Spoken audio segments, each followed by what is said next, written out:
Ladies and gentlemen, the Hive Mind Podcast is returning after a month hiatus because of a couple of members being MIA due to personal reasons. That being said, first episode back, a lot of things have happened over the course of said month, so we're just diving right into the episode. We have a lot to cover. I'm your host, Kay the Guide. The rest of you guys go ahead and introduce yourselves, even though people already know who you are. What's up, it's Grayson. You guys know me, I'm Grav. Yeah, I'm my best. Rick Rose, biggest boss, King 6. I don't know why he says that every time, but we're just going to ignore that. That being said, diving right into the DC side of things, because I feel like this is probably the most controversial thing that we need to go over that we haven't went over. We haven't heard who the writer for Brave and the Bold is for some time. I think that was by design. I think James Gunn knew who the writer was, or they probably had some situations that were in flux with the writer, and he probably didn't want to reveal anything because of that.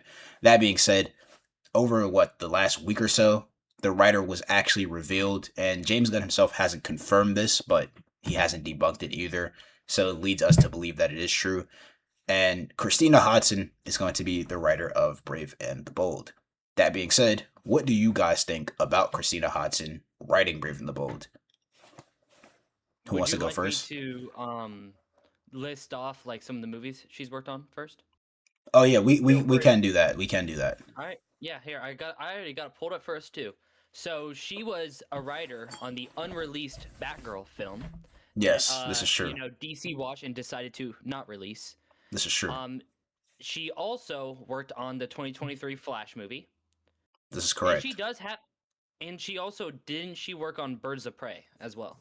Mm-hmm. Absolutely, The 2020 movie. This is correct. And then she worked on Bumblebee, and those are like the big four I'm seeing right now. She also did one of the Fast and Furious movies, right? Oh, no, that's upcoming. I'm pretty sure. I think that's like, is it upcoming? Grav, can you check or no? Fast and the Furious 10, right? It might be upcoming. Either way, doesn't matter. That being said, obviously her filmography is it's a little suspect.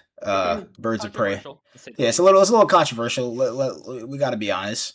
Now, initially, my reaction to this news was that I didn't like it, obviously, because I don't think that she, based off of what we knew before, like I actually went and did research, so I figured out some more things that happened behind the scenes that may low key get her off the hook. But before that, I just was going based off of what she's done and the complaints of the movies that she's done. I wasn't happy initially. Grayson, I don't know if you still feel the same way. We'll get into the context that adds to it, but I want to hear your thoughts on the decision to have her write. I mean, in terms of like the context, like I do agree, studio meddling, and then the direction of like the DCU at the time, or DCEU, I should say, at the time, definitely played a part in like the way that her movies like turned out. But I mean, there's just an absence of evidence, So it's like, sure, we could say the reason that the movies turned out bad was because of studio meddling, but I've never like seen a movie of hers which I thought like blew me away in terms of the writing, So like nothing really stand out. Maybe I shouldn't say blew me away, but like a standout, performance, like not performance, but like like a. I see what you're saying. She's written that really stood out to me. You get what I mean? Yeah. 6. Upon the initial like view of everything that she's been working on, I thought it was a total horseshit. But that's very true. But with that, hopefully, we also did we also went back and looked at like some of the Batman scenes of the Flash, and which we all came to that. Well, I don't know about us all, but some of us came to the conclusion that the Batman side of the movie, like the writing and stuff, wasn't bad for Batman. Except for the lasso scene. The lasso scene was the only bad scene to me. Yeah. That was and I agree. So I do have faith that I do have faith in the gun, and if he is by her side, holding her hand every step of the way, I think it can be good. Abyss, give your thoughts before I give my actual thoughts. Even if we say that the scenes themselves visually look cool. She's never written a good piece of dialogue, like ever. Um, Everything's been passable at best. Nothing's been good ever. Um, like any movie she's done, name one memorable line or like a memorable part where you actually thought about I can name anything she one. wrote down. I'm not gonna lie. The scene with Ben He's Affleck gonna in The he's Flash. gonna name some crazy ass. Watch this. What do you mean, bro? The scene with Ben Affleck when he's talking to Barry about time traveling, he says like the scars that the things that happened to us in the past, we're not meant to go back and fix them. The scars that we have make us who we are.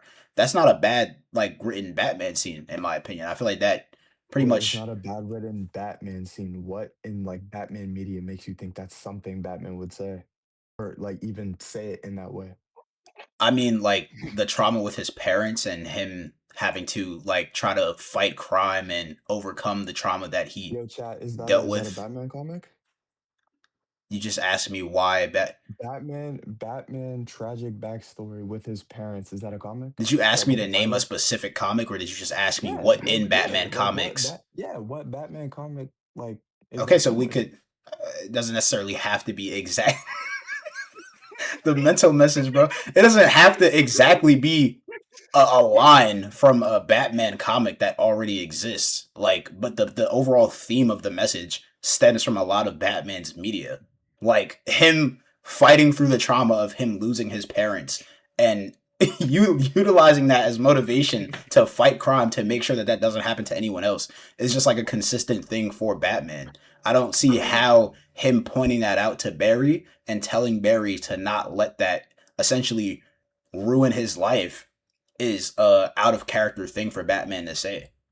Because Batman's life being ruined is the whole point of Batman. He could have lived his life, but it got Yeah, but ruined like Yeah, but no, but that's what the he's scene but that's the doesn't point. need to like extend to Barry. Oh my god, we're You know, getting an like abyss moment. every single Abyss moment on the time this pod. guy Batman, no, every single time this guy no, Batman has had an opportunity to go back and attempt to rekindle anything, he always takes it. No, so abyss. So the point. So this is like where the literacy media comes in. I mean, sorry, the media, Literacy the media media, comes in. the media literacy, right? We just talked What about he's Abyss telling. Madness about 5 seconds ago. No, we're still in an abyss moment right now. The point I of know, the but it's scene. 2026. It's K the God moments. They got It's just reason. I not get it. everyone on the podcast. someone Everyone on the finish your point, bro. podcast. Finish your fucking Hold point. on, everyone on the podcast will know what an abyss moment is after this scene, right? Abyss. The point of like that conversation, right, is Bruce telling Barry that because he's already lived through this, right, and he's made those mistakes, Barry shouldn't repeat those mistakes, right? Because he knows from experience that that's not gonna help anything. That was like the point of the conversation, you know? That's why, like, at the end of the, if you Abyss, at the end of the scene, remember when he's like, Barry, you should like have friends and like have fun and enjoy your life. And Barry like asks him to like hang out, and Bruce is like, oh, not this time. So it's the whole like, oh, I'm guiding others to like a treasure I can't have. So it's like Bruce himself doesn't view Yeah, but himself Batman as somebody doesn't. who can like be saved like that. Yeah, but Batman doesn't Also, you have to view look. that Also, you alternative also life have to as look like at a like the scene treasure, itself. though. No, hold on, real quick. You have to look at the scene within the context of like the universe it's in. It's about Ben. That is Affleck's also back. true. It's not about Was it? like Wait. Grace, that makes sense coming from you. But this guy K arguing for that when he's Mr. Fantastical Batman, comic accurate Batman, doesn't make any sense because that's not how Batman moves. Wait, so hold on. So we have to. No, because this is the thing. This is the thing, right? This is the thing, right? So two things can be true at the same time, right? Obviously, I'm an advocate for adapting the source material and doing so as accurately as possible. I 100% agree with that. I'm not retracting that statement. However, again, because of the fact that we're already in said universe with Ben Affleck, what's already been done has been done. You can't change the lore of Ben Affleck because we already have seen it. Him saying that based off of the... I'm gonna pause you right there. So if we get the merger bros to be correct, and this guy Robert Pattinson comes in, and we're already in that, and then Robert Pattinson's written in a certain way that's not fantastical, you're gonna be cool with it because it's Robert Pattinson's Batman. Once we're already there. No. what's wrong with Robert Pattinson's Batman?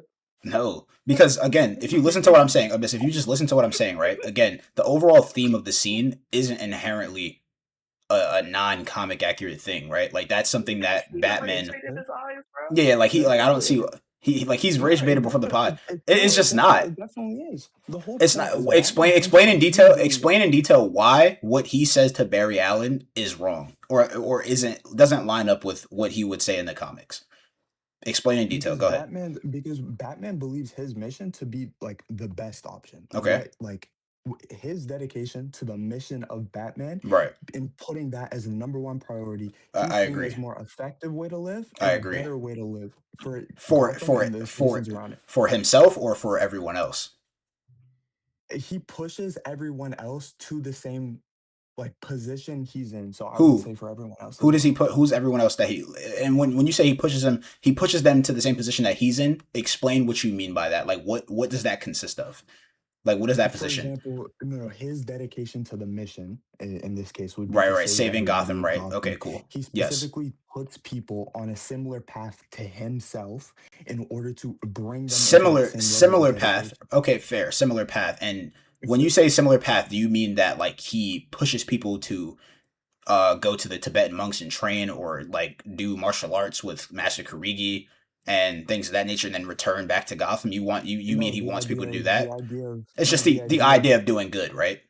no, the idea of building upon what made them broken and push that to be their good. So basically turning tragedy into triumph, essentially, right? Yes, specifically their tragedy and always using that to triumph. But he always So acknowledges the Abyss, fact that if there was a scenario in which he could change things, he would do so. right? So By change things, Abyss, you mean change the past a bit? Specifically the past, I think if Batman could go back in time, he probably would. and would Abyss. Hold on. ensure So hold on. that. Wait, Grayson. Let's all drive this back home, right? So Abyss, you agree that for everyone, obviously everyone's stories aren't the same, right? Overall, Batman wants them to turn their tragedy into their triumph, right? And use it as a positive, correct? To put more good into the world. Specifically their tragedy, yeah. Right. Completely agree with that, right? That being said, your next point. You said that Batman, if he could, would go back in time and change what happened to his parents, right? I agree with that as well.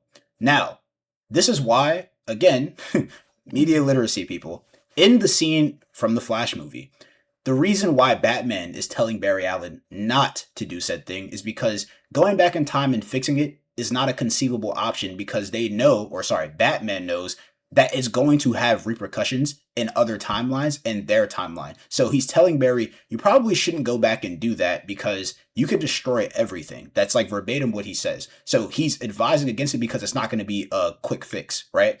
Secondly, he literally tells Barry what you just said that Batman's all about. He tells him the scars and the things that happened to you in the past help make you who you are. You're not meant to go back and fix them. You're supposed to use that, live your life, but also do good. That's the point of the scene. That's literally the point. To the notion that Batman would in fact fix them, and he would push for other people to try to go back and fix them. That's exactly what happened in Flashpoint. If he could. This is a scenario where he could. No. Okay, if he could and nothing else happened. Because this is a scenario where he could go back in time, but everything could be destroyed. So the idea is Batman wouldn't sacrifice, or at least try to? The idea is that other people's well-being. the idea is that Batman wouldn't sacrifice the state of living for everyone else in the like timeline just for his parents. That's so like if only Batman would be affected by it, right? Then maybe he would probably gamble with it. But if he knows for a fact that him doing this could alter the multiverse, right? He's not going to do that. If he did this, it could alter the multiverse. Alter the timeline that they live in. You know what I mean? Alter the timeline in what regard? Like what would be like the negative outcome of the timeline? Things okay, so like let's say like for example, right, he's best buddies with Superman. Superman is married to Lois, and on the Prime Earth he has John Kent, obviously. He goes back in time, stops Martha and Thomas from dying. Now Superman never meets the love of his life, and now for some reason Superman gets captured by the US government and experimented on. That's just how time works, right? Some bullshit could happen out of nowhere. You think Batman would risk that for his friend? Okay, wait. Go back to the core of what that is, though. What is that in and of itself? Like, just like what? People's lives being sacrificed in what regard? Like their freedom, like their free will, their choice? Like, what is that? it's like everything about Before their you answer life. that, Okay, let's try sure. to Batman keep this. risking We things we of still we have time. people's agency. Okay, Okay. wait, sure. Batman risking people's agency for something in regards to his mission is something that's happened multiple times. Off the dome, I think of like Brother Eye. The repercussions of Brother Eye going AWOL and not doing what its intended purpose or for the mission is a negative repercussion on everybody's life. In Brothers, Yes, it's a I negative think that to a repercussion point it, there, that, it okay. hold affects on, more than just people on it's a Earth. negative repercussion that Batman could not foresee, right? So like Brother Eye, right? He created Brother Eye with good intention. But when Brother Eye obviously went bad, he did not foresee that happening. With the time travel situation, we know that Batman Says who? knows. What do you mean says who? Is it implied? Is it told to us in the story that he knew that Brother Eye could possibly go bad? In the I don't time think it needs to. in I don't think Flashpoint, it needs to for why I don't wouldn't think it it? needs to for us to Why move wouldn't further. it? We understand how Batman's character operates in scenarios of uncertainty. It's 1000% conceivable that Bruce decided that he was going to go along with it, despite knowing that there could potentially be negative repercussions. Everything Batman does, he understands and acknowledges the risk to it. The whole idea of Batman, he acknowledges the risk of it. His no kill rule, he acknowledges the risks Yeah, of it. the idea of Batman is Saying something that that doesn't saying that necessarily affect saying anyone else but himself, though, right? it most definitely does. The It idea of can Batman, the affect. crusade failing results in the deaths of millions in Gotham City. If he Yes, fails as but Batman, people die. and if he That's a does, risk. but it's a risk. If he Okay, doesn't know it. So Abyss, this is the point, right? This is the difference. To go back to the Brother Eye thing, firstly, I think that if it's not implied in the story that there was no foreseeable danger with it, or Batman at least, maybe you could argue that there was a potential flaw that could have happened, right? If they don't imply or go out of their way to narratively showcase to us that Batman was aware of said flaw, I would personally just assume that he did this, assuming that everything would be completely fine. And he's a character that doesn't, he takes risks, yes, but he's very prepared. He does things to the best of his ability to ensure that things don't happen to people, right? He tries to make sure that bad things don't happen. So I would assume that he created Brother Eye, obviously with the intention to do good, and that he was sure, like completely, almost Do you completely agree? sure that it Wait, wouldn't go bad. do you agree that something going bad is a possibility? Yes, but I agree that I can show you you can take wait, I steps. can show you 10 statements right now Okay, telling you so but then again, Batman telling you directly that he thinks of every possible scenario. let's So rein it back in. obviously you'd be Let's rein it compromising your back in. character. Let's rein No, it back you in. asserting that Batman doesn't No. don't Okay, see a so possible hold on. scenario So where it Abyss, goes bad is you're stupid. okay. So you're You just conflating. So conceded it was possible. okay, so let's bring it back, right? So again, obviously there's a percentage chance that something could go wrong in anything that we do, right? I could step outside of my house, get in the car, I get into a car accident, right? God forbid. Get hit by a mayonnaise Yeah, truck. bro. But the point is, right? So there's this thing called probability where like there's a likelihood of certain things happening. So like if Batman ensures that Brother Eye can be created and there's a very very small chance that it goes bad, but it's like a 95% chance that nothing happens, then he does that, right? Taking the maximum precautions to make sure that nothing happens. With time travel, right? That 95 gets dropped down to like a 10% chance, and there's a Based on 90% what? chance based off of what we're told in the movie. Okay, wait, where was this numerical I'm quantification of the giving you, risk that was I'm giving you. So understandable? what I'm establishing, right, is an example, right? We're trying to like give An you an example of an analogy to put it. arbitrary number that you're giving to try to Okay, give the idea there's that this there's some thing. crazy So thing. there's this thing that we can do when we're watching media, right? Real quick, real quick, You know, real quick. I'll let Grayson chime in. Go ahead. No, Go ahead. real quick. Bringing it back to the point at hand, right? It's about her writing ability, right? Going into like this whole depth, like philosophical debate about how like Batman's like probability and like possibility matrix works. Like it does, like it really doesn't matter within like the context of what she's writing. If what we're saying, and I think I agree with your overall point, like the first point that you made before this whole like hoopla, where you were talking about nothing she did really showcases that she understands Batman. Nothing is like over a certain threshold of what you expect from a writer. And like I agree with you for like the main Batman title. It's like a certain level of prestige that you want to have when you have a writer for your main Batman title or main Batman movie. Sorry. So I agree with you there. I think nitpicking shit like that, where it's like, oh, Batman would 100% go back in time and save his parents if he had the possibility. The point is that he didn't want to endanger people because he knows for a fact that Barry has that ability. Because I'm sure, like, doesn't the Flash make Zack Snyder's Justice League canon, or did that happen in the regular Justice League too? That he went back in time. Zack Snyder's Justice League is canon to like the Snyderverse, like I guess, but No, if you're talking about to the Flash, like I'm just saying, like in my mind. If like the Flash movie. Yeah. I'm not sure actually. Like I actually don't know. Let's just say, did he time travel in the regular Justice League too? No. Yeah, he did, but it was like It was like point. It was just to like stop the Mother Box from falling into like the water when they were trying to revive Superman. Oh wait, but so Bruce knows that he has the ability to time travel. Yeah. So him like doing that is just like preventing a possible like negative outcome, right? So I don't think that inherently means that like her version of Bruce is poorly written. I just don't think that like anything in that scene showcases that it's like some kind of great like writing achievement or anything. It's like like it's not like some kind of Nobel laureate like writing it or whatever.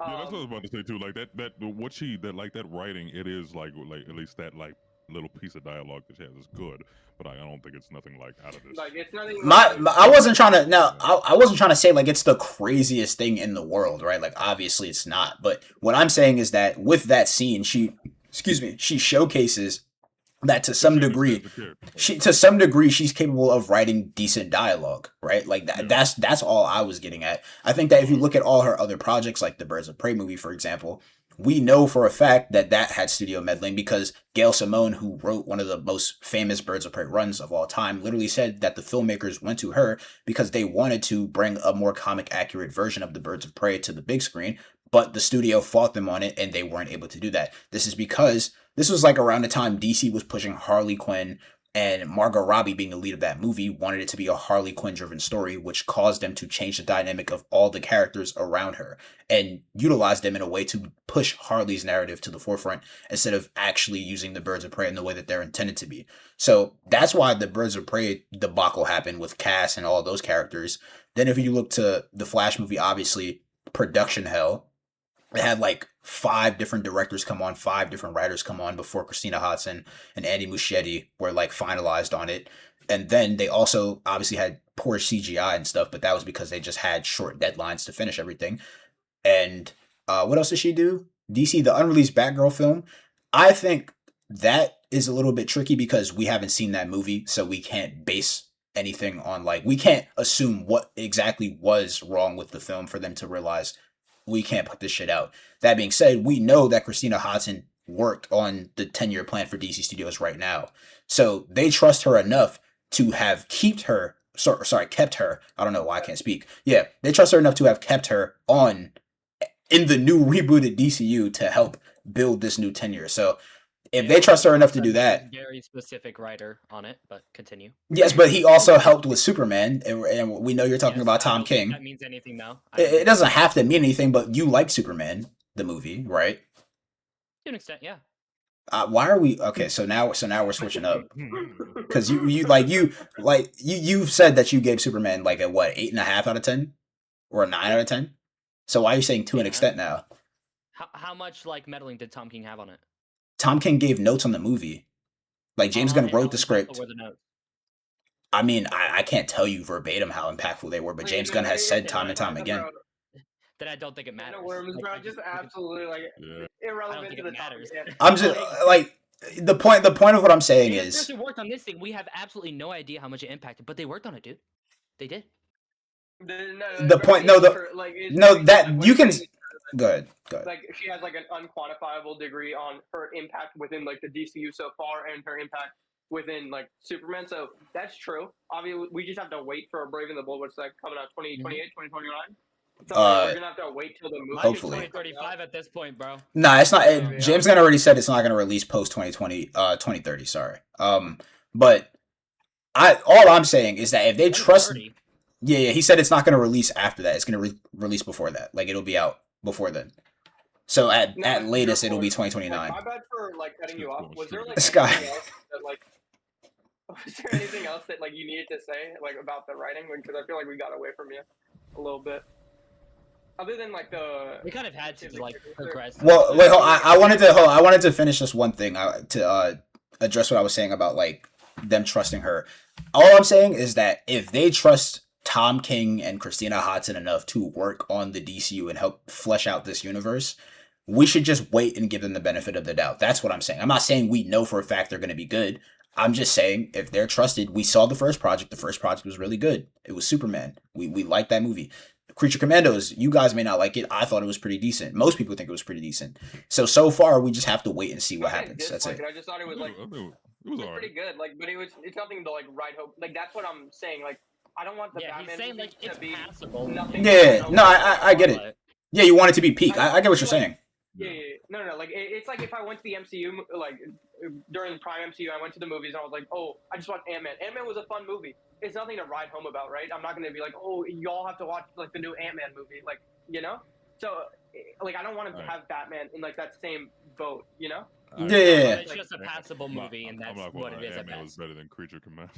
Ant-Man was better. Yeah, I mean, yeah. I mean, I feel like people care about Ant-Man more than the Creature Commandos though. Like he's a more well known. Even before that, most people knew.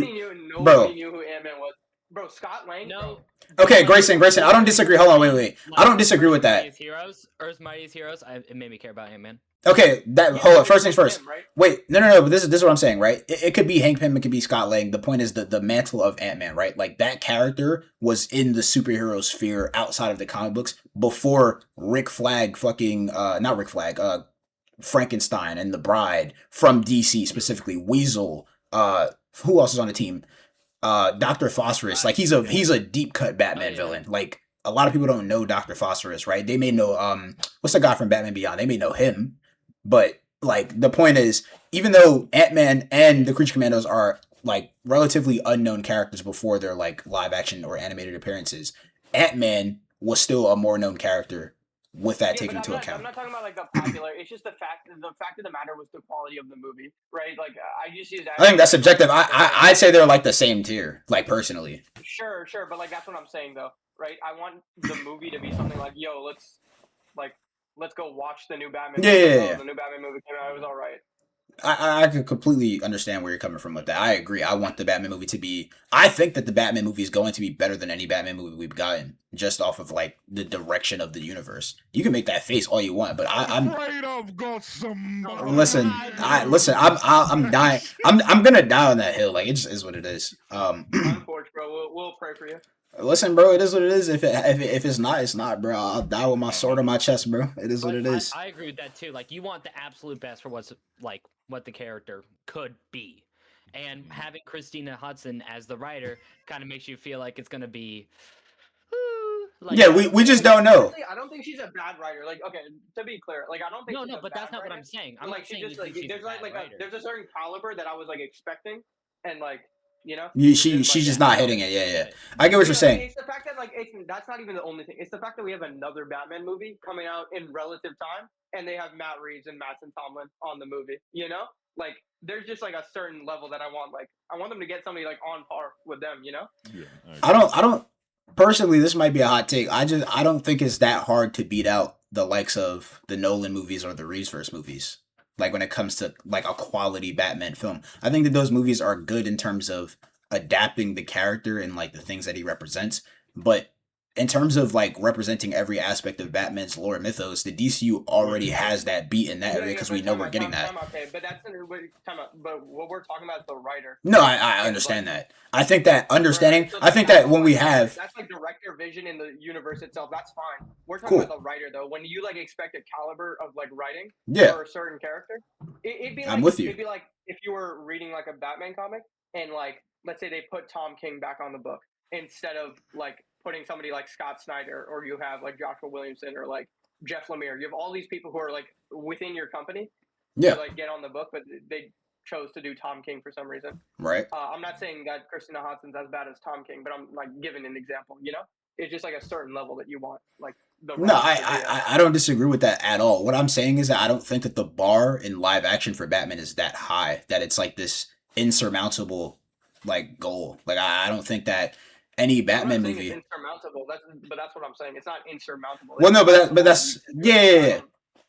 But that's the point of like what I'm trying to get at, right? So like you obviously hold Matt Reeves and Mattson Tomlin's work on the Batman to a very high regard.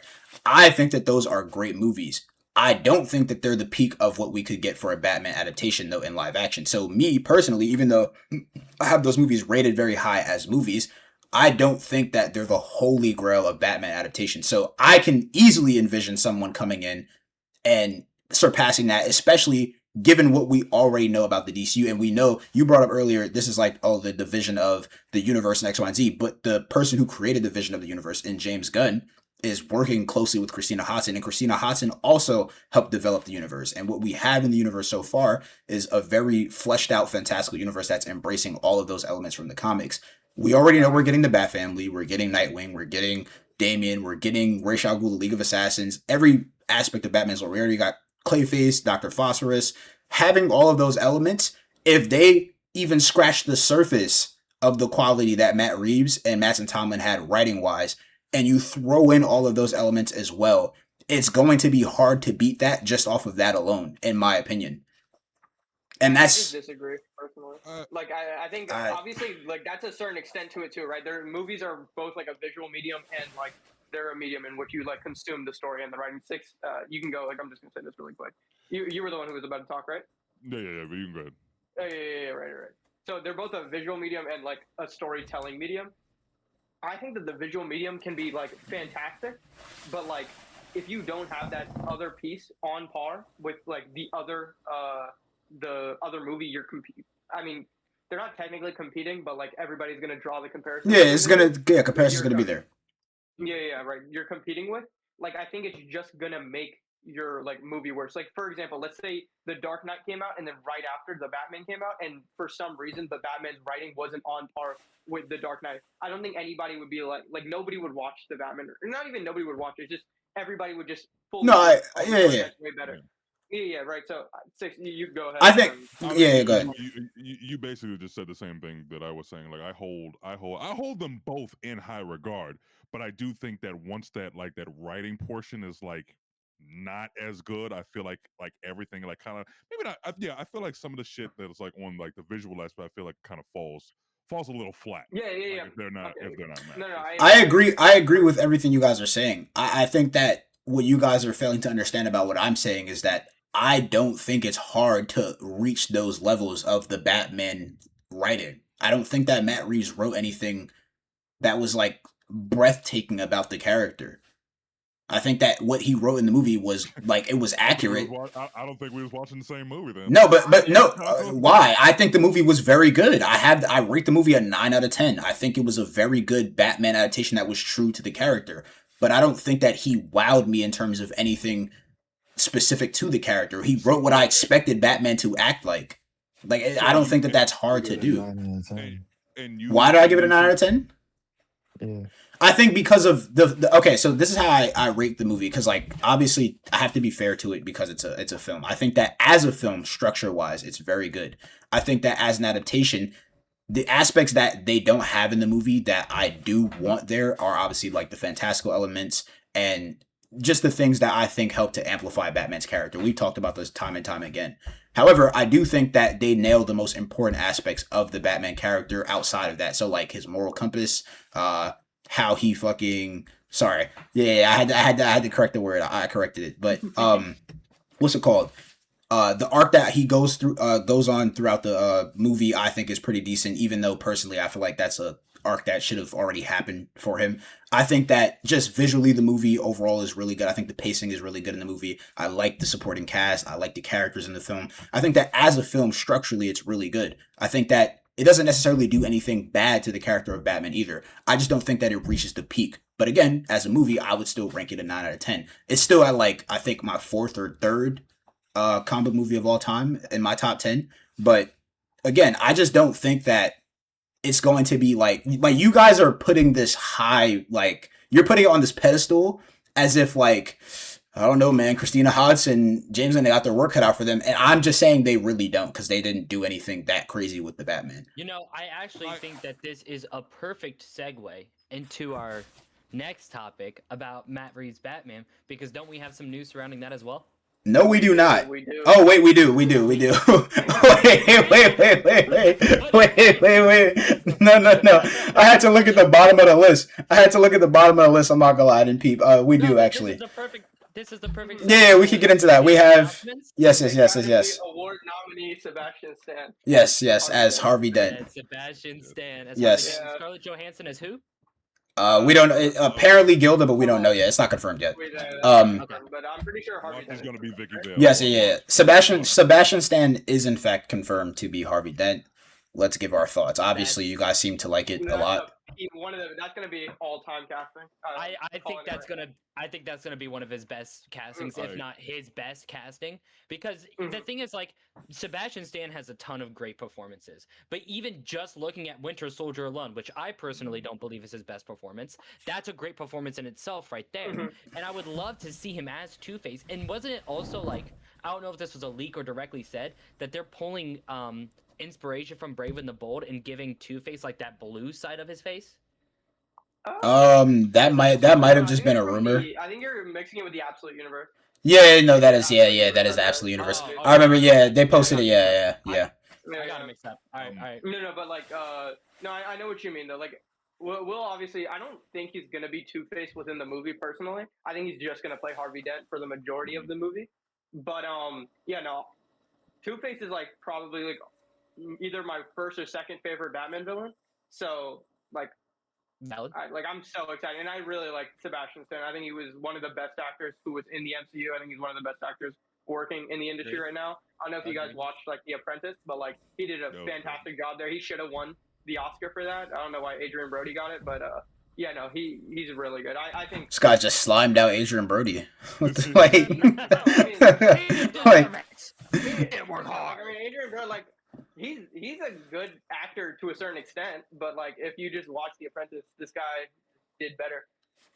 And also Adrian Brody, I'm pretty sure he used AI for his accent. Like I'm sure I heard that somewhere for that movie. Yeah. So like I don't know, like I'm really excited for it. He's a really great actor. Has a really tremendous range as an actor. Good range. Yeah, really good range. I was personally hoping since I'm pretty sure. I'm pretty sure the Court of Owls will be in the Batman in some way or form. I think they will. I was really hoping that he would be not Lincoln March. William Cobb. Because if you put there's some his face, side by side, he looks just like William Cobb. But no, I'm very excited to see what he'll do for Two-Face. I'm honestly I'm interested in the performance because I thought what's his name, the guy who played him in the Dark Knight. What was his name? The actor's name? The guy Aaron Eckhart. Yeah. He was a standout in that movie too. Yeah, it was very which I feel like that he doesn't get his credit either. The Joker like outshines him a lot in that movie, but like you just don't talk about him. You know what's crazy? I don't even think the Joker. To see if he matches that performance. I think that Aaron Eckhart's like on par with Heath Ledger. I do too. He's just got outshined in that. Like, he just doesn't have as much screen time. That's why people probably don't think the same thing. Like, personally, like because that movie basically just felt like a Joker movie with everyone else's. But that final scene with Gordon's kids and Batman, like, really, that was scary. Yes. Like, I really love that scene. I think that's like I really hope that they do it. Well, if he does just play Harvey Dent in this movie, we'll see. But if they do play, if he does play Two-Face, in there, which I'm sure they will. I hope they get the fucking like the face like down because in the Dark Knight that shit was like perfect. It was I thought it was all just makeup at one point, but no CGI. But I think it was CGI. It is, CGI. But I really it looked so good that it looked like makeup. Yeah, it could have been. Yeah. But Logan, I fully believe in them. Like, I do too. Especially after what they did with Colin Farrell. Colin Farrell, the Penguin. I fully believe it. I've seen tons of people talk about a show Sebastian Stan was in as well called Once Upon a Time.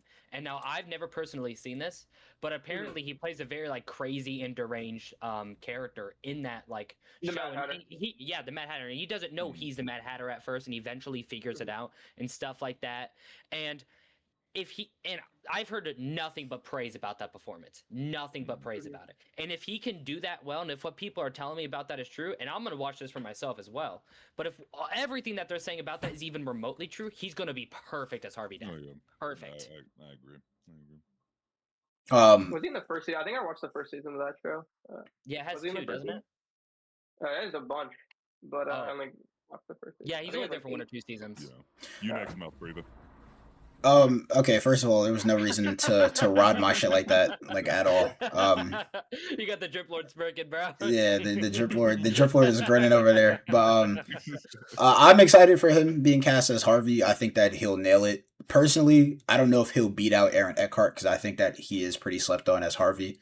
So we'll have to see. I think that obviously Sebastian Stan's probably going to have more development because I personally think that he'll just be Harvey in this movie. I don't think that he's going to be Two-Face. I think that he'll be Harvey in this film, and then in the the third movie, if they do get a third movie, I think that that's when we'll see him as Two-Face. Yeah, bro, you don't know what happens, bro. Like the movie's probably gonna make money, but like I don't know what happens, bro. Like they may not get a third movie. They may get a third movie. It's possible. I'll say this right now. And this could be, of course, just due to what we know about. This could just be due to what we know about castings at the moment. But I am, as of right now, I am way more excited for the Batman Part 2 than I am for the DCU Batman. Like way more excited. Well, we don't know anything about the DCU Batman. There's nothing really to get excited for. Yeah, I agree. that kind of thing. Really I'd love to have stuff to be excited about. Like that was just like that was a water is wet take. Like what do you want to like? I don't know, bro. Like what do you? I'm just like I think there should be stuff about Brave and the Bold that I should be like excited about right now. But like they haven't really gotten anywhere. That's gonna get you excited, am I right, Grant? Show, bro. Yeah, imagine they're just like Tom King. They haven't. He loved writing Batman so much in Rebirth that he's returning to write him for the DCU. Spent my entire life kicking trees, never managed to get one down. Okay, that's gonna be your yeah, nah, that shit. Yeah. The saddest thing about him writing that in, though, like unfortunately, and like if Tom King sees this, bro, I'm sorry, but like, bro, the saddest thing about it, in his own run, he literally showcases. In your own run. He showcases Batman kicking through a tree with one kick, and then later on he writes, "I've never kicked through a tree." I just to be fair to Tom King, but the one time we give him grace, he probably wrote in the script that just like flashback to moments paralleling both of them, and then the artist just drew that. He in. never read his own comic. It's entirely possible. But like even then, even if we say like Tom King did that right of this, the problem then becomes Batman just has kicked through trees before, like several times. Yeah, but you're assuming Tom King's read a Batman book before. That's your problem. Well, let's tone it down on Tom King. He's still a person. Let's not. I don't want to disrespect Tom King. I don't know Tom King. We're not attacking his person. He disrespected Batman for like 4 years. Bro, I'm trying to get invited, bro. I'm trying to get invited somewhere, bro. I'm gonna just be honest, bro. I'm trying to get invited, bro. So listen. Like y'all may not care. I want to get invited. Listen. Nobody's attacking his character, all right? His person, all right? It's just. He does not. The other light skin on the panel does not speak for anyone here, Batman but himself. Ever being written was he made Batman an abusive parent in the first ever book he ever touched in DC. What, you talking about Nightwing? The Nightwing versus Batman fight? Yes. Who greenlit that? Listen, bro. DC Comics, bro. Yeah, I'm not attacking, but I'm talking about Tom King. Like I'm not attacking his character or anything like that, but is at the same time, like, we are, of course, going to give criticism when we think that there's things that were done one way that should have been done another way or something like that. I mean, for sure. Listen, bro, I just want to get invited, bro. Like I'm all for the criticism, but let's just like let's just lock in. Let's at least like All right. But speaking of things that are to come, this whole year has stacked releases for superhero. Yes, this is true. Yeah, no, that's very immature. My bad, man. My bad. You're 6. You're 6. I gotta act my age by my shoes. Yeah, you're only 40. You're 40 years old, buddy. Years old, bro. Go ahead. Continue what you're saying. Speaking of, right. This whole year is just like stacked with releases. We just got Wonder Man, which I gotta watch the finale, but I thought it was really good I've so heard far. nothing but good things about it. I've heard Yeah, a lot no, of I good thought it was things. really I'm about to good. start watching it with my girlfriend. It's not really like a super like if you're like looking for like that superhero type of show where like they're doing like saving people and they're like punching bad guys and stuff like that. It's not really that type of show. It's more of like an actor trying to make his break in Hollywood, and he has like it's about like his friendship with Trevor Slattery. Was it Ben Kingsley's character? So I thought the show was really good from that aspect. Like, but if you're looking for a superhero show, just not that. But then what else do we have? We have Daredevil, Born Again season 2, which has like the original like creative team. That trailer looked really good. I'm very excited Jessica for Jones is season coming 2. back. I thought Jessica Jones season 1 was also on par. I still with haven't seen that the best actually. of Daredevil. You should Although watch it. I did also stop watching Iron Fist and Luke Cage as well. But Jessica Jones is way better. Jessica Jones like clears both of those. Okay, because I tried watching Iron Fist season 1 and what's it called? The Endless Fist. And Cage and Luke Cage season 1 as well, and I couldn't stay hooked on them. The only one I was able to was Daredevil, so I just didn't bother with Jessica Jones. If you ever get a chance to watch Jessica Jones, Jessica Jones is really good. It's like, bro. I mean, I'm gonna watch it anyway with season 2 coming up. Yeah, so she's gonna be in it, so I think that's gonna be really good. I assume that the other Defenders are also gonna be in it. Possible. So that's coming out. Invincible X-Men 97? season 4. X-Men 97 season 2 is coming out. Dude, I'm so excited for that. I'm so excited for that. The Boys season finale. Oh yeah. Not season finale, final season, yeah. Series finale. Yeah, I corrected myself. You don't need to do that. Yeah. But Listen, y'all did it to me when I corrected Compass.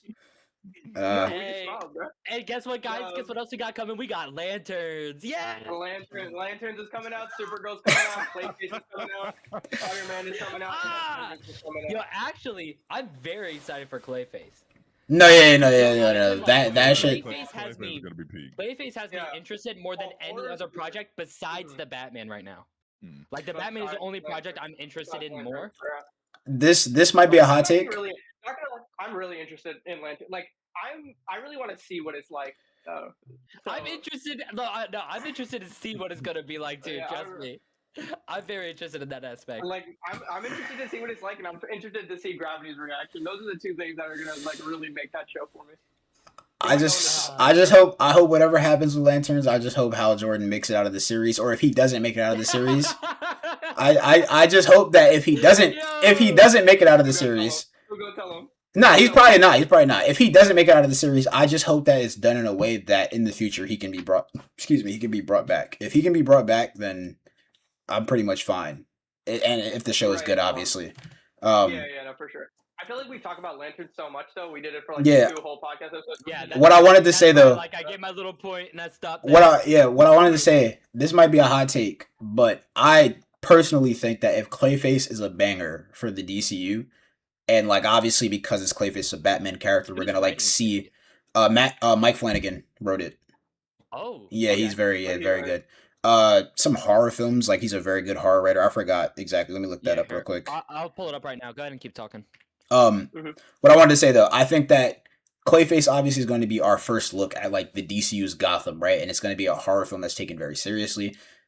I think that this movie could give the DCU Batman the catalyst that he needs to boost in like the hype charts. Like I think that if this movie is really good, it'll get a lot of people excited to see the like larger area of Gotham City, obviously, and the Batman who like, crusades in this city, in this universe.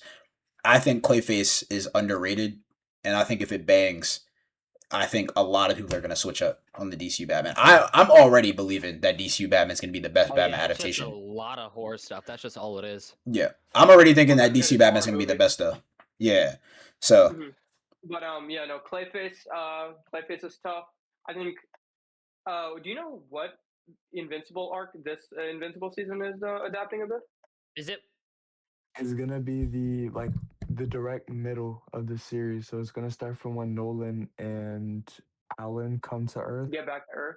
So and we see Thrag. It's when it's like that first Thrag. Okay. Hey, Lee Pace as Thrag is gonna be so good, bro. That's actually that's Lee Pace as so Thrag. Excited for that because I didn't even know that Lee Pace was Ronin. I didn't know that Yeah. at all until Yeah. someone Yeah, I brought it know. up to me, and I was like, oh, this is a great This voice is so cast. tough. Yeah, I know. And also, I just like Lee Lee Pace Pace as an for sure. actor. So, Mhm. Yeah, I know. He's like, and you tough. know, the I movies think get a lot of hate, but his acting as Thranduil in the Yeah, in The Hobbit, Hobbit, yeah. so good. I haven't seen The Hobbit personally, but yeah, no. Lee Pace, I just heard his voice when he was like announced for it. I think he's a really good choice for Thrag. I know the other choice was Ryan Hurst, but he was like he's doing God of War, so I think Lee Pace for Thrag was really good. Who else is going to be in the season? There's that, Dinosaurus. guy. Dinosaurus. Yeah, yeah. Who else? I don't know, Obviously, but like still- I think we're getting Mark versus Conquest round 2. hmm I think the Another Viltrumite casting. War, obviously too. That's another casting. Not to get like too off topic, but like I don't know if I'm really feeling or not. Ryan Hurst is Kratos. I don't know how I'm like, yeah. I'm like, It's, I'm on the fence about it. Like, I think it. yeah, like No, I'm sure I he'll don't be think it's fine, but- horrible, but it Like, I think the it's Thor about the the- Thor They casting. just picked the motherfucker because he just had a beard. Like I said, it's like Yeah, that's just all like that has to be like. I just think it's thinking also about his it. voice. No, the I Thor think the it's Thor his casting is voice. really good. Did you guys see who they Yeah, cast so as yeah. Thor? Yes, Yeah, I yeah, did. they do- yeah. Wasn't He- in, yeah. oh, what's that show? Starts with an S. Severance. Why am I drawing a blank on it? Severance, I think. Yes. Yeah. He was in Severance. Severance, yeah. I don't know why I said Severance. speaking- But Speaking of God of War, I don't want to take us too off topic, but that guy Christopher Judge, I know that they're casting Mr. Miracle right now. Christopher Yeah. Judge would be a peak dark side. He no, was- they already know Darkseid's casting is already done. The Mr. Miracle casting is already Oh. finished. They just didn't announce it yet. Okay. We Yeah. don't know But who's I playing think him, if we right? get Yeah, we don't know Christopher who's Judge, playing I think anyone. Christopher Judge would be. Yeah, I hope Well, so. Tom King said that the person playing Darkseid is unexpected. Like we were not going to expect who it is, so it's We're not probably not expected. Christopher Judge. It's gonna be James. It's gonna be Sean Gunn. It's gonna be Sean Gunn. That would be very unfortunate. Chris Pratt will be Listen, voicing listen. Darkseid in the DCU. Yeah, that would be Low-key- very low-key, unfortunate. Chris Pratt. Do we think that he could voice Darkseid? No. Fuck no. No. No. No, I By think the we way, do. not to like don't tell anybody. Like I've been working with James Gunn. I'm gonna be. No, you're gonna be our Darkseid. Or Really? Let's hear how Darkseid is. I thought you were gonna be our Granny Goodness. Stupid. The Thor casting in God of War, his name is Olafur Olafsson. He looks just like Thor from the game. Like He does. he looks Yeah. just like him, and he sounds like him too. He sounds like Ryan Hurst, unironically. Mhm. So I'm excited for the Thor casting. What makes me a little bit more excited about Ryan Hurst as Kratos, because I was with you 100%. But now that we know they're adapting like older Kratos, like from the God of War Ragnarok days, I think that it makes me feel a little bit better because I think he can play that Kratos. I thought we were getting the Kratos fucking Athena. Like I thought, like that's what I thought we was getting that. Like yeah, like I thought we was getting the fucking young God of War PS3 Kratos. So Yeah. I was like, bro, I'm not gonna lie, I don't know how I'm feeling about that, but if it's this Kratos, like I think he'll. I think Yeah. That could work. Yeah. So yeah, I don't know. We'll see what happens. I think it'll be fine. Obviously he's not a perfect Mhm. casting, but I think he could do it justice. Yeah. That being Right. said, on Speaking the of Thor. speaking of Thor, we don't have no Thor news. What you talking about? Avengers. No, Doomsday. no, the fact that all the Doomsday trailers, Thor, Captain America. We have all the Doomsday. We Black did not go over that. I forgot. Yeah, that was during the hiatus. The best trailer obviously was the X-Men one. I don't think anyone X-Men else. 1 and then Thor. No, I really like the Captain America one. Actually. The Thor one is just better because it's like it has the most dialogue. Yeah. I think that the Thor one is really tough. I think that But the I mean, we tone. expected him to be in it, right? So, Yeah, like, obviously, it's yeah. nothing, You know, no. Yeah, The tone, the visuals of the movie, the way Mhm. Thor's being written. He's not being written like how he was in. yeah, like a Ragnarok, and then, goofball, and in Ragnarok, Yeah, and Good. Yeah. Good. and Love and Thunder. Which it's. I mean, Thor can have like a little like like goofiness to his character. Like a little bit of whimsy to his character. That's fine. But like these motherfuckers took it just a little bit. It's because the way you do Thor's whimsy is like He's right behind me, isn't he? Sure. the way you adapt his whimsy is you should do it in a way that it kind of just showcases like the cultural differences, like Shakespearean Thor, and then like humanity, like Asgard. I think that like a perfect example is like how they did his humor in Thor 1, like when he's on Earth for the first time, he meets Jane Foster, and they're like in that diner, and he's like drinking the coffee, and he's like, "It's good, another." Yeah, like that's funny, right? And it's like he's still in character. You're not like changing the character and making him a goofball. That's just Asgardian culture, right? Wait, I'm gonna be tripping. Isn't there a scene in Thor Love and Thunder where he's like riding a Stormbreaker? I've only seen that movie one time. I don't remember. I swear that that's like I don't remember. Like a scene. All I remember from that movie is Gore being absolutely awful, and then I remember you butchered the god butcher, bro. I remember those yelling. Remember those yelling? What was it? The yelling llamas. What was it? The goats. Yeah, that shit. There was only one time that I laughed at those. Wow. Listen, I will say this. Like favorite villain of all time, Gore. Oh, Gore. Gore. I'm not like a fucking heavy Thor fan or whatever. But I do think Christian Bale did give a good performance. I mean, I thought his performance was good. I don't know how. I mean, yeah, with what they gave him. Yeah, like he worked at what he had. Yo, I just looked that up. He does ride that shit like a witch's broom. It was in the ground, so when he picks it up, it has like roots on it, so it looks exactly like a witch's broom. And he goes, "All right, guys, let's go!" And gets on it. He goes, "Wee!" Yeah, bro. Yeah, that shit just didn't. It just shouldn't be in a Thor movie. Like I don't know what we're doing with that. But the star of all those trailers, that guy Cyclops, bro. We got. Oh yes, James Marsden. James Marsden. Yes. We gotta see like the Thor himself, bro. And then you had. Oh, go ahead. All I need them to do is write him properly in the movie, so he like kind of like how he's written in X-Men '97. Obviously, we're not gonna get like full true Cyclops. We gotta wait for like the actual X-Men movies for the reboot to get that, which I know they're focusing on. But like as long as he has like a little bit of aura, so he can have his if we get a scene, like not even just a scene of them jumping out the jet or something like that, if we get a scene even similar to that thing with the reporter. Yeah, that would be perfect. That would be a really good scene. What we're gonna get something. The problem is they're definitely gonna save all that stuff for like an X-Men, like an actual. Oh yeah, for later on. But I mean, we'll get like this opens the door to all that. Cool. No, one of the things that I'm actually glad that X-Men '97 did for the character of Cyclops is they were creative with how he utilizes optic blast. Like obviously, like they do that in the comics already, but that was like the first Cyclops adaptation outside of the comics that really like showcased his versatility with the optic blast. So I'm hoping in Doomsday. Just a laser beam. Yeah, I'm hoping that in Doomsday they actually like continue like that and showcase that. Yeah, like I hope he's just not firing it in like a straight line the whole movie. You know, like.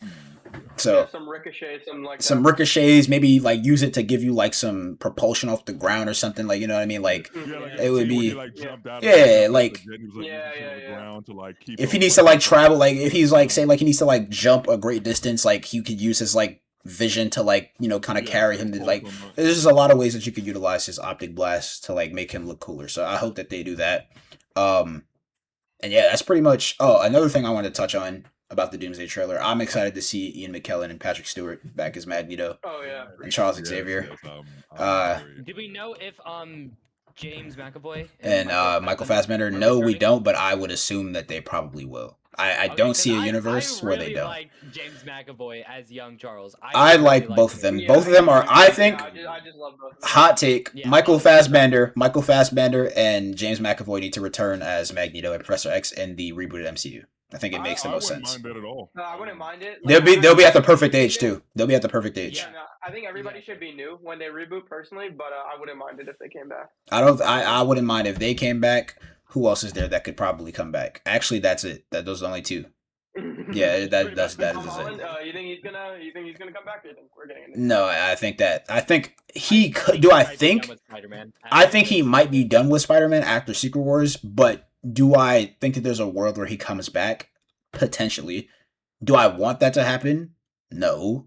I think that he should be done after. Not to say he's a bad Spider-Man. I just think that if we're embracing like more comic accurate Spider-Man adaptations in the MCU going forward, just like adaptations of everything in general, I think that you should just start fresh with the new Spider-Man. Maybe you don't have to tell, like I said, I think I said this last episode, you don't have to tell his origin and everything all over again. But if we're going to start like in the meat and potatoes of his career, at least have it so that the things that happened to him in the past happen more accurately, and then tell more accurate stories going forward. I don't want to go through like the Iron Boy Jr. arc.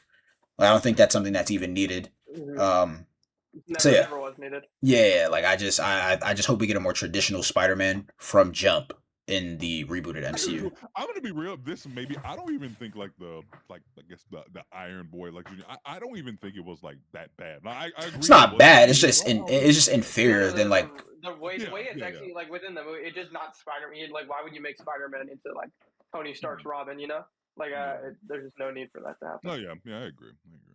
Yeah, like Spider-Man, he's always looked up to the Avengers. Like that's like a thing. But like he's always also been his own hero, right? Like capable of fighting his own battles and like basically. Speaking of, oh, good. Looking out for the little guy. I was just saying, a character I want to see in the reboot. I want to see Nova Prime so bad, dude. I think he's already rumored. Yeah, he's already rumored. I'm pretty sure. He should have been in the MCU already, but in the rebooted MCU, he should definitely appear. That's I one agree. of Marvel's best characters. Wasn't he in my opinion? Was he in Guardians of the Galaxy? Like no. No, there wasn't. The Nova Corps. The Nova Corps was in it. The Nova Corps wasn't in that at all. They had the same core. The core was. I think they referenced them, but they're not shown. They weren't like they weren't the Nova Centurions, but the Nova Corps like was there. That's what they were called, and they were on the planet Xandar, which is where like Nova stuff is based before it was destroyed around Annihilation, which is one of Marvel's best events. But outside of like I want to see him so bad, and I want to see it done right, obviously as well. Yes, that would be so peak. The cosmic side of comics is just my favorite side of comics in general. Fair. Last topic, we have Man of Tomorrow news. Apparently, Wonder Woman and Batman rumors surrounding Man of Tomorrow are completely false, and neither character will be appearing in the film. This is coming from James Gunn himself. He debunked this over on Threads, like he usually debunks everything else that comes out over on Threads. That being said, how do we feel about Batman and Wonder Woman not appearing in this film and us having to wait to see those characters probably until 2028 or 2029? I think it sucks that we have to wait a long time to see them, but at the same time, they're both extremely big characters within DC, so I don't think it's a horrible thing to have like their first appearances be in their own projects. Yeah. I don't think that's a horrible thing. Like, you could have a cameo appearance, like maybe in Clayface or something with Batman, but outside of that, to have their first true appearances be in their own projects isn't a bad thing. It's just how long we have to wait that is. 1 second. Yeah, Grayson, sorry, Six. Grayson, it's not a photo shoot, buddy. Just act natural. We see you every 2 seconds. He's every 2 fucking seconds. Every 2. Bro's over there cheek biting. Like he's over there cheek biting. Like that's what I'm saying. Like relax, buddy. Go ahead, Six. Sorry. But no. I know. I agree with you. Like I said, the thing that sucks about it is that you have to wait that long. But I also think too, like even like I think that take as much time as you need to get the right people for these characters. If we have to wait a little bit longer, that is fine. But I'd rather wait a little bit longer and have the people that they get for these movies be good than have get it sooner and they be absolute horseshit. So I think I'm fine with it. I'm fine with it. Fair enough. Personally, though, I never trust what people say. You know, like I feel like filmmakers to a certain degree want to have a level of surprise in their movies. They don't want you to know everything that's going to happen with them.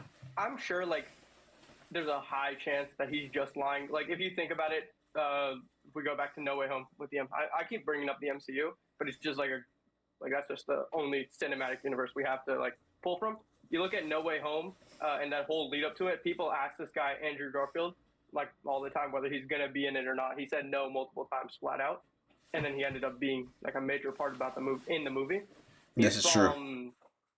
If James Gunn is doing that so he can preserve like the wow factor of the movie when Batman and Wonder Woman happen to be in. I'm not saying this is like definitive that they're gonna be in the movie. I'm just saying if they are in the movie, and I was a filmmaker, spoil everything. Yeah, exactly. So if I was a filmmaker and they happen to be in the movie, I wouldn't tell. Like I would straight up just lie to people and say, no, they're not in the movie. So you watch the movie for yourself, and then oh wow, they're here. I'm so like like nobody's gonna get mad at you for lying that they're not in the movie. You know? Yeah. That's just like a innocent lie that nobody's gonna, you know. Yeah, I agree. I think that for me, the reason why I think it's more likely he's not lying is because I feel like if Batman and Wonder Woman are going to be in the movie, that's something that you want to market the movie on to get more like seats filled in the theater. I think that with the state of the DCU, obviously Superman made profit, but it wasn't like a home run in terms of box office, right? Like it made over 600 million, but it's Superman. Superman realistically should be making like 800, 900 million easy. Should be making $1 billion, honestly. Yeah, but obviously, like we know, DC had to rebuild their reputation because of the prior regime. But either way, if I'm including those characters, I don't save that for the theater. I would market that so that people know, like, okay, like we're getting the Trinity in this film. We may just like get a hint to it in a trailer when that eventually drops. Yeah, and we'll see. Like, genuinely, right now we don't know much about Made of Tomorrow, and a lot could change. Well, we know a decent amount. Who was the woman that was like Yeah, that's what I was. Yeah, Maxima is the female character that was speculated to be Wonder Woman. So that's another reason why I don't think he was lying. I think that Wonder Woman isn't in the film, the character, because the Scoopers never confirmed Wonder Woman specifically. Well, some of them did, but the good ones, like Apocalyptic Horseman, he was saying that his guess is that it's Wonder Woman because of the description, but it ended up just being Maxima. So I don't think Gunn is lying about the inclusion, personally, but. No, I'm just saying it's a possibility. Like, yeah, it's possible. The rumors came from somewhere. Like we know the Wonder Woman came from, but like obviously the Batman one came from somewhere as well. So if there's like a Batman type of character, I don't know. Yeah. I mean, it's definitely possible. In terms of the marketing, though, okay, like I feel like trailers are a part of marketing too. I feel like the closer we get to the movie, we'll get a trailer. Maybe they'll do like what Civil War did. This guy Spider-Man was in like the second trailer for that. No, but that's what I'm saying though. That's what I'm saying though. I don't think that James Gunn needs to come out and say that they're in the movie now because like they haven't even shot the film yet.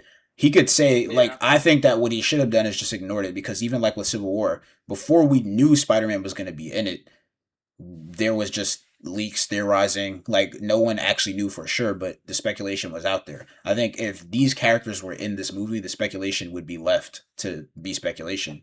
And then we would find out when they start casting or when they start marketing. Well, they already started casting, but you know what I mean.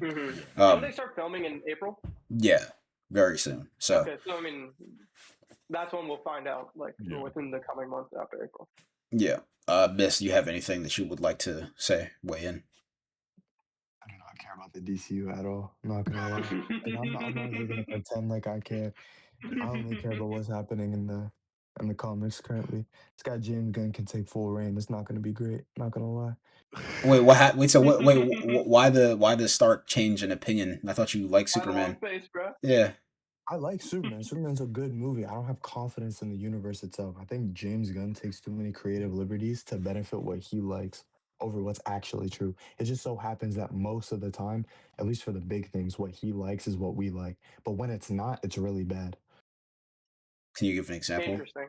Low-key, I mean, that's not a crazy take. That's not a good take. No, Guardians of the Galaxy. If you liked what the Guardians of the Galaxy was in 2008 to 2014, exactly. You just got screwed over by James Gunn. Now everybody thinks your character is completely different. So many people are going to watch that Clayface movie and think Matt Hagen is Basil Carlo. Just cause. Well, to be fair, for Clayface, I agree with what you said about Guardians, but Clayface is more so based on BTAS because Mike Flanagan wrote the script inspired by the BTAS story, and BTAS did the thing with Matt Hagen. So I don't think that's like a Gunn thing. That's just them adapting what's already popular, you know? But if Gunn, that's my thing. I don't even think it's that popular. I think more people from Clayface as an overall character understand him as Basil Carlo, except for like 3 people. Well, yeah, probably. Yeah, most people probably don't even know Clayface's real name, to be honest. Clayface's real name, but so, like, no, but I get what Abyss is saying. Like, in terms of like, if what you don't like gets adapted and it gets popular, like that just is what the character is gonna be now. Yeah, right? no, I agree. Yeah, I don't think that they should do that. We keep going back to it, but Lanterns, bro, like that. If Lanterns is really a hit, that guy, that comic synergy is gonna cook this guy Gravity, boy. Yeah, honestly, like I don't think it'll like be that bad, Abyss. Like I don't think it'll be as divergent as you think it's gonna be, but Like it's for sure a possibility. Like I understand your hesitation, I guess. No, it's because like think of it like this. Sorry, Six. My bad. I'll be. No, you go. No, you go. Go ahead. Woman of Tomorrow And the Drip Lord is wants based on the Tom King book, and correct me if I'm wrong. Is that book not canon? No, the book Woman is of Tomorrow. Men of Woman of Tomorrow. Tomorrow. Or, Woman of sorry, Tomorrow. Men of Tomorrow. Woman of Tomorrow. The Supergirl book by Tom King. Oh yeah, I yeah. think it's Yeah, canon. Is it? I don't know. It is. No clue. Yeah, I don't know if it's canon or not. Okay. I'm not gonna lie. I thought it was like So it's just like a like retelling of her origin. But I don't know. It just even in Superman, and I like Superman just because I don't read as much Superman as like I'd like to admit. But like, if I was Demand, like I understand. Like if you were like a super. to be fair though, Demand's criticisms of the character are like very like he's mostly rage baiting. Like the only thing that he hyper fixates on is the L twist, and we've discussed it multiple times. His points around it are trash. Like he has like this idea that, oh, the L's are supposed to be these benevolent beings, and I understand that that's like typically what they're portrayed as in the source material. The problem is I don't think that shaping the L's in the way that it's done in Man of Tomorrow, or not Man of Tomorrow, in Superman, changes anything about the conclusion of where Superman's character ends up, right? Obviously, at the end of the film, he embraces his human parents, which is, I think, intentionally done for the arc, right? He has to embrace his human parents, but he also does embrace his Kryptonian parents. Right now, I think that we're just at a turning point where he's not embracing the Kryptonian parents, but with what we know with what we're getting in Man of Tomorrow with Brainiac, we know we're getting the Bottle City of Kandor. We know that he still has a very good relationship with his cousin Supergirl, which means that he still in some way loves Krypton or loves the things that come from Krypton. I think that it's obvious that there's more that's going to be told there. His entire criticism is based around that one thing. Like it's I don't know, but like I understand his criticism. Like you could have the criticism. I just don't think that it makes the entire movie bad. Like it's just crazy. Yeah. Like I don't think it like destroy. Like I don't think it's something that can't be fixed in a future. It's an arc. Like, it's obviously an arc. Yeah. 6 your cameras off. It's irreversible if you hit that turn off your camera button. Thanks, buddy. Bro's about to laugh. Right there. No, because when he said the Bottle City of Kandor, I was about to ask him, can what? Bro, it's 2026, bro. I think that is the perfect. Like, what you guys? Wait, real quick. There is something I want to talk about. I wanted to talk about the circulation of what's his name, Damson Idris as Black Panther.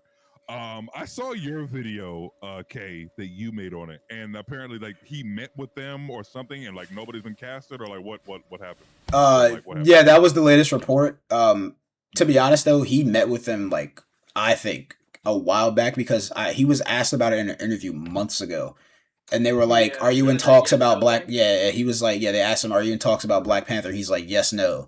And it's like, okay, that happened like in the summer, I think. So it's like he's been in talks. I think he's gonna get the role. It's a no brainer to me. I don't see who else you cast. He's like the perfect age, perfect look. Like, yeah. Like, he's a great actor. He would do so good in that role. But right.